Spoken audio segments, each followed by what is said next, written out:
How are we doing, guys? Let's have some player ratings. Leeds 1, Everton 0. I've not done this for a while, so let's get into it. Let us know in the comments down below if you agree or disagree with any of these ratings. I'm sure you will, but let me know. So let's start with Lucas Perry. I've gone for a 7 out of 10. Again, it's encouraging how little Perry had to do. But when he did have stuff to do, he was decisive about it. If it was crosses in the air, having to claim them, coming for corners, set pieces, made a good sharp save on his near post. I've gone a 7 out of 10. I think it was a solid performance from Lucas anyway, and a good solid debut. Having a goalkeeper who doesn't cause panic, does his job, no fuss. That'll do for me. 7 out of 10 for Lucas Perry. Right back, Jayden Bogle. Again, I think he was very, very solid. Wasn't able to get forward as much as usual, but I think that's more down to kind of like fitness related, I think. But again, did everything he had to. Tough battles against Ndai and Grealish. Neither really got into the game, which is a great reflection of Jayden Bogle.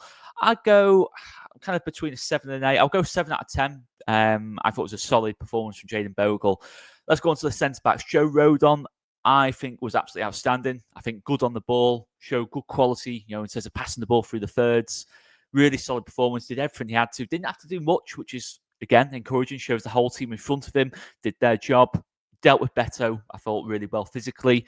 I've gone 8 out of 10 on Joe Rodon. Pascal Struijk, pretty much the same as Joe Rodon. Got us up the pitch. Some really nice passes in behind, I felt, from Pascal on the night. And Pascal's best performance for a while, and probably one of his best performances at Premier League level for us, because he's played a lot of games for us at this level. And I think it was a statement performance. It's important for Pascal that he put in a performance like that with Jacobiol, who is putting pressure on Struijk. There's no question about that. And it'll be a question mark of who starts alongside Joe Rodon against Arsenal. I think it could kind of go either way in terms of who does get the nod for that game. But I think it'll be close between the two. I think Jacobiol over the season will be our starting centre-back, but I think Pascal gave a really good account for himself tonight. 8 out of 10. Gabriel Gudmundsson, I thought was the pick of the back four. I think he was superb in terms of linking up with Gnonto. I think Gnonto should have probably made more happen from some of the passes that Gudmundsson gave him. I think his efficiency probably should have been a bit better. But in terms of Gudmundsson himself, I think at times carried the ball like a winger, in terms of through the thirds. Showed a lot of courage on the ball, and defensively didn't really have much to do because Everton weren't really playing with a natural winger on that side. But when he did have anything to do, he was decisive about it. And it was a really good statement performance from Gabriel Gudmundsson, and a very different style of left back to Junior Firpo, but a left back that I think suits this level much better than Junior Firpo. 8 out of 10 for Gabriel Gudmundsson. So let's move on to the midfield. Ethan Ampadu, I thought was outstanding. I really do think it was outstanding on the night. Protected the back four superbly well. When he had chances to get on the ball itself, I think he did so in a really calm manner and brought a lot of energy to this Leeds team as always. Captain's performance, typical Ethan Ampadu stuff, showed that he's more than good enough for this level. 8.5 out of 10. I'm putting half marks in, guys. Whether you like it or not, I'm putting half marks in. 8.5 out of 10 for Ethan Ampadu. Let's move on to the rest of the midfield. Anton Stack, I thought in the first half was absolutely unplayable in that first half. Made things happen. Drove us on late on. I think it may be a bit of a quieter second half, but in the first half, passing, getting shots off, getting crosses off, quality shots and crosses, by the way, as well. In terms of slide rule passes, just making things happen and off the ball, certainly performing his defensive duties to a high standard as well. I'm going to go for Anton Stack. I'm going to go 8.5 out of 10 as well on Anton Stack. I think he was absolutely outstanding on the night. Altanaka, again, same as the rest of the midfield, 8.5 out of 10. I think the midfield would just stand out in this game. Probably not as good in the first half as Stack and Ampadu, but in the second half, I think Tanaka was our best player by an absolute mile. I think he was the one that drove us forward, made things happen, won the ball back, and just got the crowd going again. In terms of that second half was frustrating for us. And I think we started to believe we could win the game when Altanaka started to really get on the ball and make things happen. 8.5 out of 10. It's difficult to pick a standout in that midfield, but I've had to. I'm going to go for Anton Stack. I think was the outstanding player in that midfield. I've had to pick, but I think in terms of man of the match, it could be any of those three for me, to be honest. Let's go on to the wingers then. Let's start with Dan James. I think a 6 out of 10. I think he worked hard. I think there's moments of quality delivery, but I think in terms of making things happen, his efficiency in that first half especially, we should have been creating more chances, when we were dominating the game, more clear-cut chances at that time. Is it a bit harsh giving Dan James a 6 out of 10? Maybe, but I think think Dan James is capable of more. I think when teams push up the pitch more and give James more space in behind, I think we'll start to see the Dan James that we saw at Championship level. I really do believe that. And I think you'll see, consistent performances then. So 6 out of 10 for Dan James. Let's go on to Joel Peru. Again, I'd go 6 out of 10. Didn't get loads of service. I think the wingers didn't give him much quality into the box. Had a decent shot saved from Jordan Pickford early doors. Worked hard, no question about that. Did try and hold it up at times, but maybe not particularly successfully. I'd go 6 out of 10 overall for Joel Peru. Maybe much quieter in the second half, but a decent, solid enough performance. Wilfred Gnonto, I'm going to go Wilfred Gnonto a 6.5 out of 10. I think the reason I'm going half marks this season is to kind of highlight who's the best out of a certain collection of players. And I think Wilfred Gnonto was the best of the front three. I think his work rate was superb, something he has been criticised for in the past. I think he worked really well with Goodmanson in terms of dealing with Everton's threat down the right-hand side. And a really solid performance from Wilfred Gnonto. So 6.5 out of 10 for Gnonto.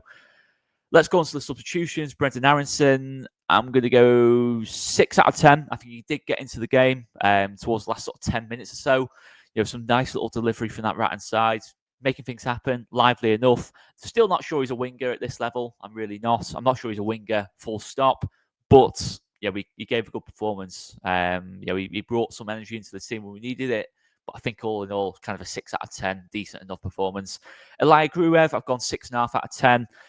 Not as good as the rest of the midfield, but he came on, did what he had to. I thought he protected the back four well. Didn't really get on the ball as much as I would have wanted him to compared to what Ampadu, Stack and Tanaka were.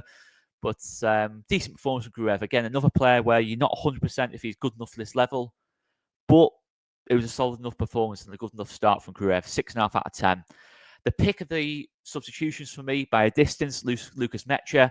And the penalty's one thing. I mean, he takes the penalty so well. I was a bit surprised Mecha took the penalty, but he has took penalties before, and he took it very well. Pickford went the right way, but still got nowhere near it, which is a reflection of a good, well-struck penalty. Composure as well, because that was a big moment in the game. We all knew that.